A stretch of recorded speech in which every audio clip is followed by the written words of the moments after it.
मुझे दुख है कि जब तुम कष्ट में थी तब मैंने साथ छोड़ दिया। तुम्हारी माफ़ी भी इसे कम नहीं कर पा रही। क्या तुम्हारे किसी भी काम आ सकता हूँ? लड़का गिड़गिड़ाते हुए कहता। जब मिलता तब कहती। आँखों में पानी तो न होता, मगर लड़का समूचा पानी पानी हुआ रहता। लड़की उसके दुख से दुखी हो जाती। पछतावा सबसे बड़े दुखों में से एक है। कुछ ऐसा हो गया जो अब ठीक नहीं किया जा सकता। लड़की कहती, भूल जाओ अब, वह दुख गुजर चुका। अब मैं बेहद खुश हूँ, तुम्हें माफ़ कर चुकी हूँ। कोई रंज, कोई शिकवा, कोई नफ़रत नहीं तुम्हारे लिए। हाँ, प्रेम भी नहीं। तुमने कितना कष्ट भोगा, उसे कैसे ठीक करूँ? लड़के के मन में जैसे कोई बरछी धसी हो।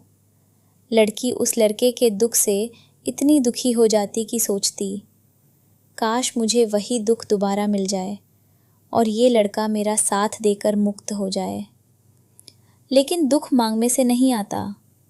सुख की चाह से भरी हुई दुनिया में कोई ऐसा भी है जो दुख की चाह रखे हुए है। वह भी ऐसा दुख जिसको भोगते वक्त बार बार मर जाने की इच्छा पैदा हो जाया करती थी। कोई दुख की भी कामना कर सकता है। यह बात दुख को कैसी लगती होगी?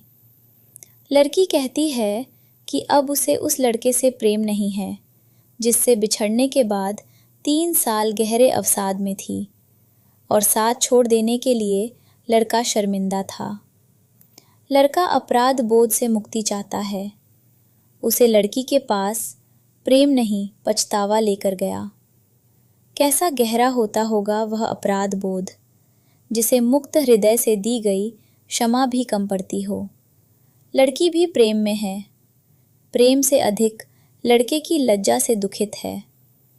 वह उसे यकीन दिलाने के लिए मिलती है कि वह सचमुच उस वक्त को भूल चुकी है। लड़का भी भूल जाए। यार, बहुत कोशिश करता हूँ कि सब भूल जाऊँ, लेकिन रात को नींद टूट जाती है इस बेचैनी में कि आखिर तुमको कैसे मैंने वो कष्ट अकेले भोगने के लिए छोड़ दिया। कितना स्वार्थी हूँ मैं। लड़का कुछ दिनों बाद फिर लड़की के सामने बैठकर कह रहा है, तुम स्वार्थी थे, लेकिन अब नहीं हो। पछताने से गलती सुधर जाती है। तुम खराब भी नहीं हो। हाँ, छोटे दिल के ज़रूर हो। लड़की दृढ़ स्वर में कह रही थी। मैं समझा नहीं। लड़का उलझ गया इन शब्दों से। जानते हो, माफ़ी मांगने के लिए बड़ा साहस और माफ़ कर देने के लिए बड़ा हृदय चाहिए होता है। तुम्हारे पास साहस तो है, लेकिन इतना बड़ा हृदय नहीं है कि तुम खुद को माफ़ कर सको। अगर चाहते हो कि तुम मेरे लिए कुछ करो, तो खुले मन से खुद को माफ़ कर दो। अब तभी मेरे पास आना।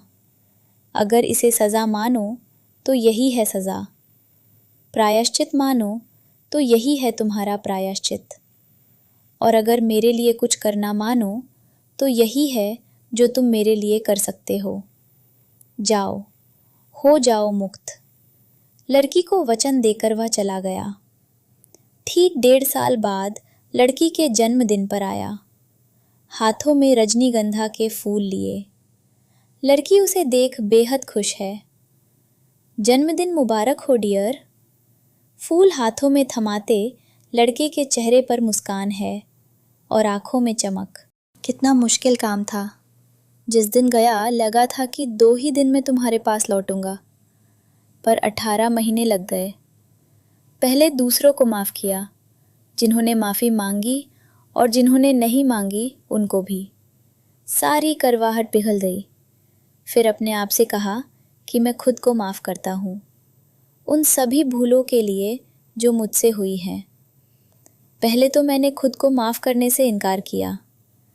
कुछ दिनों में मैं अपने प्रति नरम हुआ। आखिर खुद को मनाते मनाते एक दिन आया जब मैं खुद को माफ़ कर चुका था, और आज तुम्हारे सामने हाजिर हूँ, प्रेम और कृतज्ञता से भरा। और मैं भी हाजिर हूँ, खुशी से भरी हुई। कई बार सोचा ही ज़्यादा क्रूर तो नहीं हो गई तुम्हारे प्रति? तुम कभी ना लौटे तो? लेकिन आज तुम्हें यहाँ देखकर खुश और आश्वस्त हूँ। इससे बेहतर जन्मदिन का तोहफा कुछ नहीं हो सकता था। लड़की का बोलते हुए गला भर आया। ब्रेकअप, गहरे डिप्रेशन, उससे भी गहरे अपराध बोध और लंबे अबोले के पीड़ादायी रास्ते से गुजरकर दोनों एक दूसरे का हाथ थामे बैठे हैं। हाँ, आज ये प्रेमी प्रेमिका नहीं है, लेकिन प्रेम में है, प्रेम के आनंद में है।